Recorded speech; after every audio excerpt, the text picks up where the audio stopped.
এ পর্যায়ে আমাদের মাঝে বক্তব্য নিয়ে আসবেন বাংলা বক্তৃতা প্রতিযোগিতার সর্বশেষ প্রতিযোগী মোহাম্মদ ইমরান হুসাইন, তৃতীয় বর্ষ।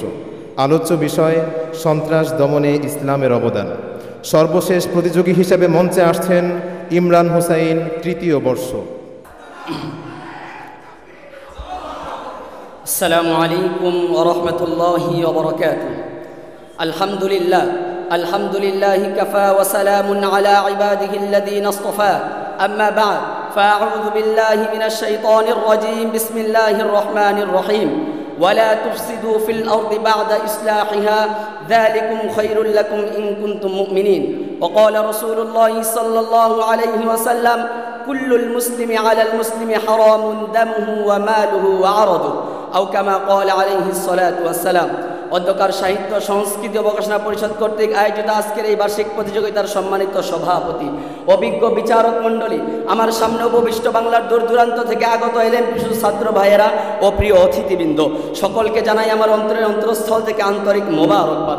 আজকে আমি আপনাদের সামনে যে বিষয়টি আলোচনা করব তা হলো সন্ত্রাস দমনে ইসলামের অবদান। আল্লাহ তাআলা চাহে তো বিষয়ে কিঞ্চিত আলোচনা করার চেষ্টা করব। ওয়ামা তাওফীকি ইল্লা বিল্লাহ। মুহতারাম হাজিরিন, আমরা প্রথমে জেনে নেব সন্ত্রাস কাকে বলে।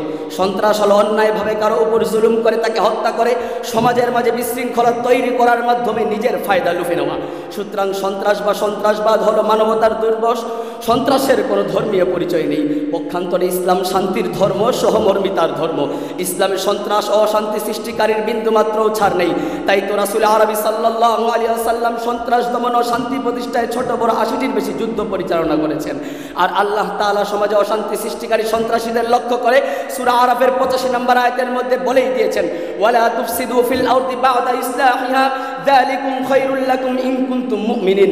অন্যত্র সন্ত্রাসের ভয়াবহতা থেকে বেঁচে থাকার জন্য আল্লাহ তাআলা সূরা আনফালের ২৫ নম্বর আয়াতের মধ্যে ঘোষণা করেন, ওয়াত্তাকু ফিতনাতাল লা তুসিবান্নাল্লাযীনা যালামু মিনকুম খাসসা ওয়া'লামু আন্নাল্লাহা শাদীদুল ইকাব। মুহতারাম হাজিরিন, যারা পৃথিবীর বুকে সন্ত্রাসী কর্মকাণ্ডের প্রভাব বিস্তার করে আল্লাহ তাআলা তাদের শাস্তির ব্যাপারে সূরা নাহলের ৮৮ নম্বর আয়াতের মধ্যে বলেন, আল্লাযীনা কাফারু ওয়া সাদ্দু আন সাবিলিল্লাহি জিদনাহুম আযাবান ফাওকাল আযাবি বিমা কানু ইফসিদুন। আর এ সম্পর্কে আল্লাহর রাসূল সাল্লাল্লাহু আলাইহি ওয়াসাল্লাম মুসলিম শরীফের হাদিসের মধ্যে বলেন, কুল্লুল মুসলিমি আলাল মুসলিমি হারামুন দামুহু ওয়া মালুহু ওয়া আরদুহু। মুহতারাম হাজিরিন, যারা আল্লাহর জমিনে অশান্তি সৃষ্টি করার জন্য মানুষকে উদ্বুদ্ধ করে আল্লাহ তাআলা তাদের কথা না শোনার আদেশ করে সূরা শুআরার ১৫১ নম্বর আয়াতের মধ্যে বলেন, ওয়ালা তুতিউ আমরুল মুসরিফিন। অপরদিকে যারা আল্লাহর জমিনে ফাসাদ করে না, সন্ত্রাসী করে না, তাদের জন্য রয়েছে মালিকের দরবারে বিরাট প্রতিদান। যেমনটা আল্লাহ তাআলা সূরা কসসের ৮৩ নম্বর আয়াতের মধ্যে বলেন, তিলকা দারুল আখিরাতু নাজআলুহা লিল্লাযিনা লা ইউরিদুনা উলুওয়ান ফিল আরদি ওয়ালা ফাসাদা ওয়াল আকিবাতু লিল মুত্তাকিন। মুহতারাম হাজিরিন, উক্ত আয়াতসমূহ হাদিসের মাধ্যমে স্পষ্টভাবে প্রমাণিত হলো আল্লাহ এবং তার রাসূল সন্ত্রাস এবং সন্ত্রাসবাদকে কঠোরভাবে নিষেধ করেছেন। কিন্তু এরপরেও যারা সন্ত্রাসী কর্মকাণ্ডের সাথে লিপ্ত হয় তারা কেমন জানি আল্লাহর রাসূলের সাথে যুদ্ধে লিপ্ত হয়। আর যারা আল্লাহর রাসূলের সাথে যুদ্ধে লিপ্ত হয়, এই পৃথিবীর জমিনে তাদের একটাই শাস্তি, তাদেরকে কতল করে নিঃশেষ করে দেওয়া হবে। এটা আমার কথা নয়, স্বয়ং আল্লাহ তাআলা সূরা মায়েদার ৩৩ নম্বর আয়াতের মধ্যে বলেন, ইন্নামা জাযাউল লাযীনা ইউহারিবুনাল্লাহা ওয়া রাসূলাহু ওয়া ইয়াসআউনা ফিল আরদি ফাসাদা আইয়ুকতালু। মুহতারাম হাজিরিন, ইতিহাস সাক্ষী সন্ত্রাসী কখনো ইসলামের উপর বিজয় লাভ করতে পারে নাই, হকের উপরে বিজয় লাভ করতে পারে নাই। তাই তো দেখা যায় সন্ত্রাসী যখন এসেছিল ফেরাউনের রূপ নিয়ে, হক তখন বিজয় লাভ করেছিল মূসা আলাইহিস সালামের হাতে। সন্ত্রাসী যখন এসেছিল নমরুদ রূপে, হক তখন বিজয় লাভ করেছিল ইব্রাহিম আলাইহিস সালামের হাতে। সন্ত্রাসী যখন এসেছিল আবু জাহেল রূপে, হক তখন বিজয় লাভ করেছিল রাসূল আরবি সাল্লাল্লাহু আলাইহি ওয়াসাল্লামের হাতে। সন্ত্রাসী যখন এসেছিল ইংরেজ রূপে, হক তখন বিজয় লাভ করেছিল উলামায়ে দেওবন্দের হাতে। সন্ত্রাসী যখন এসেছিল বিশ্বের national super power NATO America রূপে, হক তখন বিজয় লাভ করেছিল আফগানিস্তানের তালেবানদের হাতে। শুধু তাই নয়, সন্ত্রাসী যখন এসেছিল ফ্যাসিস্ট সরকার হাসিনা রূপে, হক তখন বিজয় লাভ করেছিল বৈষম্য বিরোধী ছাত্র আন্দোলনের হাতে। আর এই আন্দোলনের মাঝখান দিয়ে আজ বাংলার জমিনে আলেম ওলামারা মুক্ত বাতাসে কথা বলছে। কিন্তু আফসোস ও পরিতাপের সাথে জানাতে হচ্ছে, বাংলাদেশ থেকে একটি সন্ত্রাসী গ্রুপ বিতাড়িত হলেও আরও কিছু সন্ত্রাসী গ্রুপ রয়ে গিয়েছে যারা আলেম ওলামাকে হুমকি দিতে চায়, রক্তচক্ষু গরম করে দেখাতে চায়।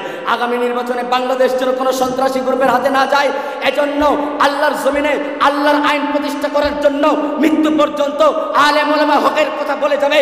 আর এত করে যদি কেউ আলেম ওলামাকে হুমকি দেয়, রক্তচক্ষু গরম করে তাকায়, তাহলে সে রক্তচক্ষু উপড়ে ফেলা হবে, উপড়ে ফেলা হবে। স্বাধীনতার 54 বছর, স্বাধীনতার 54 বছরে বাংলাদেশ সোনার বাংলা দেখেছে, সবুজ বাংলা দেখেছে, নতুন বাংলা দেখেছে, আধুনিক বাংলা দেখেছে, ডিজিটাল বাংলা দেখেছে, পদ্মা সেতু উদ্বোধনের সময় স্মার্ট বাংলাদেশ দেখেছে। কিন্তু বাংলাদেশ থেকে সন্ত্রাসী বিদায় করতে পারে নাই। দৈত্য কণ্ঠে বলে দিতে পারি, আগামীতে যদি বাংলাদেশ ইসলামের বাংলা দেখে, তাহলে এই সন্ত্রাসীবাদরা লেজ গুটিয়ে দাদাবাবুদের দেশে পালাতে বাধ্য হবে, দাদাবাবুদের দেশে পালাতে বাধ্য হবে। নাসরুম মিনাল্লাহি ওয়া ফাতহুন করিব ওয়া বাশশিরিল মুমিনিন। আসসালামু আলাইকুম ওয়া রাহমাতুল্লাহি ওয়া বারাকাতুহু।